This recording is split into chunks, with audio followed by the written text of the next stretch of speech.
Hello dear students, आज मैं आपके लिए लेकर आई हूँ how to attempt questions regarding poetry. यानी पोइट्री से रिगार्डिंग आपके जो भी सवाल पूछे जाएंगे एग्जाम्स के अंदर, उनको किस प्रकार से सॉल्व करना है, कैसे आप इजीली उसको अटेम्प्ट कर सकते हो, ये बताने के लिए आज का मैंने ये वीडियो प्रिपेयर किया है आपके लिए। तो चलो चलते हैं, शुरू करते हैं इसको। सबसे पहले क्वेश्चन किस प्रकार से पुट किया जाएगा, जैसे मैंने आपके लिए यहाँ पे 3 लाइन्स दे रखी है। ये पोइट्री की लाइन्स है, आप देखेंगे ध्यान से। यहाँ पे पोइट्री की लाइंस दे रखी है, इनको मैं पढ़ के बताती हूँ आपको पहले। I think I could turn and live with animals, they are so placid and self contained, I stand and look at them long and long. यानी ये जो पोइम है वो ली गई है एनिमल्स, जो आपकी पोइम है उसमें से ली गई है, इन स्टेंजा में से। ये जो लाइन आपकी है वो क्या बताती है? आई think I could turn and live with animal. Poet जो है वो ये कह रहा है कि काश मैं भी एनिमल की तरह रह पाता, उनके साथ रह पाता। क्यों रह पाता? दे आर सो प्लेसिड, क्योंकि वो बहुत शांत होते हैं, एंड सेल्फ कंटेन्ड, अपने जीवन से बहुत संतुष्ट होते हैं। आई stand and look at them long and long, मैं उनके पास जब भी होता हूँ तो उनके पास खड़ा रहता हूँ और उनको काफ़ी लंबे समय तक निहारता रहता हूँ, उनको देखता रहता हूँ। तो ये आपका जो स्टेंजा है उससे रिगार्डिंग क्वेश्चन पूछे गए हैं। तो पहला क्वेश्चन देखिए, why does the poet prefer to be in the company of animals. अब ये 2 क्वेश्चन दिए गए हैं, दोनों ही 2 मार्क्स के क्वेश्चन है आपके। तो देखिए इस क्वेश्चन का जो सॉल्यूशन है हम किस प्रकार से स्टेंजा से निकालेंगे। क्या पूछा गया है? Why does the poet prefer, कवि जो है वो क्यों प्रीफर करता है, प्राथमिकता देता है to be in the company of animal, animal की कंपनी यानी जानवरों की संगत में रहने को वो प्रेफरेंस क्यों देता है। आप इसका आंसर चाहें तो यहीं पर ढूंढ सकते हैं, अलग से आपको इसको लर्न करने की अभी आवश्यकता नहीं है, क्योंकि यहाँ पे देखो कवि ने जो है वो कुछ गुण बताए हैं जानवरों के। वो क्या है कि एनिमल्स की खासियत क्या होती है? वो प्लेसिड होते हैं, वो शांत होते हैं और सेल्फ कंटेन्ड होते हैं, यानी वो अपने जीवन से संतुष्ट होते हैं। तो इसका आंसर हम चाहे तो लर्न भी कर सकते हैं और इसमें से इसका आंसर हम निकाल भी सकते हैं। तो देखिए, because the animals are placid and self contained by nature, क्योंकि स्वभाव से जो जानवर होते हैं वो शांत होते हैं और आत्मसंतुष्ट होते हैं। हम इसका आंसर लर्न भी कर सकते हैं। आपकी गाइड है या डेस्क वर्क है उसमें इस प्रकार के बहुत सारे क्वेश्चंस दिए हुए हैं, लेकिन ज़रूरी नहीं है कि जो आपने पढ़ा है वहीं से आए, वही क्वेश्चन पुट किया जाए। इसलिए आपको प्रेफरेंस क्या रखनी है कि जो भी स्टेंजा दिया गया है आपको उसके क्वेश्चन के आंसर उसी में से ढूंढने हैं। तो अगर आप एग्जैक्टली इसी लाइन को लिखते हैं डायरेक्ट जैसा मैंने बताया है तो भी आपको पूरे में से पूरे मार्क्स मिल जाएंगे। अगला देखिए, दूसरा क्वेश्चन है, what does the poet do when animals are around, कि जब भी जानवर हमारे आसपास होते हैं तो कवि है वो क्या करता है। तो कवि क्या कहता है? आई stand and look at them long and long. अगर आप डिट्टो इसी लाइन को यहाँ आंसर में पुट करते हैं तो भी आपको पूरे में से पूरे मार्क्स मिलेंगे, क्योंकि यहाँ पे पोइट्री की लैंग्वेज में जो आंसर है वो दिया गया है। आप चाहें तो उसे प्रोज लैंग्वेज का आंसर भी दे सकते हैं, जैसे द पोइट, या इसकी जगह हमें क्या करना है, आई जो दे रखा है हमें इस आई को चेंज करना है या तो द पोइट में या फिर ही में, इनमें से कोई सा भी सब्जेक्ट आप ले सकते हैं। Wants to stand with animals and look them, अपनी लैंग्वेज में चेंज करेंगे तो ऊपर वाली बात ही आई है कि कवि है वो स्टैंड करना चाहता है, रुकना चाहता है और लुक करना चाहता है लंबे समय तक जानवरों को।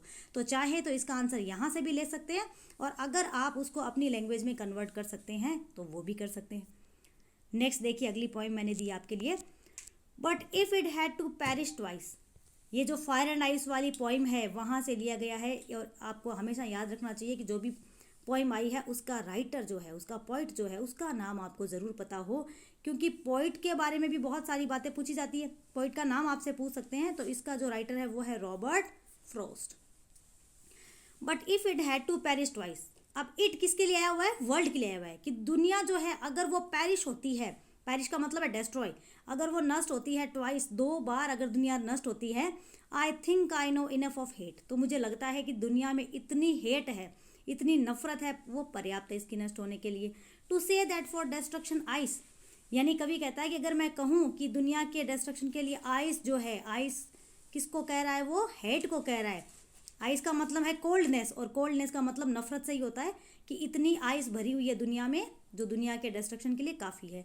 Is also great and would suffice, sufficient होगी, सफाइस का मतलब है सफिशियंट होगी, यानी पर्याप्त रूप से इतनी नफरत भरी है दुनिया में, इतनी आइस भरी है जो इस दुनिया को नष्ट कर सकती है।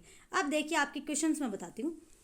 Which other human option emotion does the poet hold responsible for bringing about the end of the world. यानी यहाँ पे विच से जो क्वेश्चन किया गया है, विच का मतलब है कौन सा अदर इमोशन है, वो कौन सा इमोशन है, वो दूसरा भाव। यहाँ पे दो भाव प्रकट किए गए थे, फायर एंड आइस। तो आइस जो भाव प्रकट किया गया है, द पोइट होल्ड रिस्पॉन्सिबल, कवि किस भावना को यहाँ पे रिस्पॉन्सिबल, जिम्मेदार ठहराता है, for bringing about the end of the world, कि इस दुनिया का एंड है, उसके अंत के लिए कौन सा ह्यूमन इमोशन जिम्मेदार है। तो यहाँ पे कौन सी इमोशन की बात की जा रही है? अगर आप थोड़ा सा दिमाग लगाओगे तो आपको सिर्फ विच अदर इमोशन में क्या करना है, विच को हटाना है।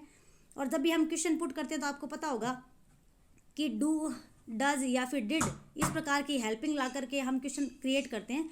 तो इसी प्रश्न का उत्तर सिर्फ आपको हेट शब्द जोड़ करके आप इसका आंसर दे सकते हैं। जैसे hate is the other human emotion the poet hold responsible for bringing about the end of the world, इस प्रकार से इसका आंसर दे सकते हैं।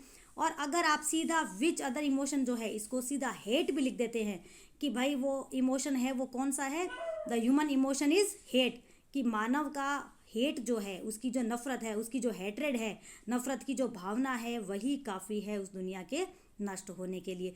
तो आपको देखिए इस प्रश्न को कहीं से याद करने की आवश्यकता नहीं है, क्योंकि आपने जो पढ़ा है ज़रूर नहीं है कि वहीं से कुछ आएगा। प्रश्न है वो कैसे भी पुट किया जा सकता है। अगला क्वेश्चन है, to what does the poet compare hatred with, यानी यहाँ पे कवि ने हैट्रेड को किसके साथ कंपेयर किया है?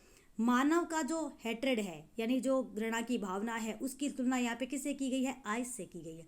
जिसने भी इस पोइम को ध्यान से पढ़ा है क्लासरूम के अंदर, उसको पता होगा कि राइटर जो है, पोइट जो है, उसने हैट्रेड की तुलना किससे की है? आइस से। तो यहाँ अगर आप सीधा आइस आंसर लिखते हैं तो भी करेक्ट है, या ऐसा लिख सकते हैं द पोइट कंपेयर्स, क्योंकि डज आया हुआ है ना, आप हमेशा याद रखें। अगर क्वेश्चन में डज पूछा गया है तो उस वर्ब के पीछे आप एस लगा दें, और अगर डू है तो सिर्फ उस डू को या डिड को हटा दें।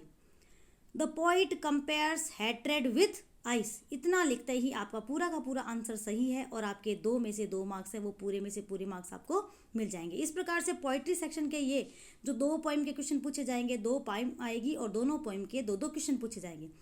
ईच क्वेश्चन है वो आपका 2 नंबर का रहेगा, तो 2 × 4 = 8। 8 मार्क्स आपके इस प्रकार से पूरे हो जाएंगे, और इनके लिए आपको अलग से कुछ भी तैयार करने की आवश्यकता नहीं पड़ेगी। थैंक यू स्टूडेंट्स इस वीडियो को देखने के लिए। आई होप ये 8 मार्क्स का वीडियो मैंने जो आपके लिए बनाया है आपके लिए काफ़ी हेल्पफुल होगा। Thank you, bye bye.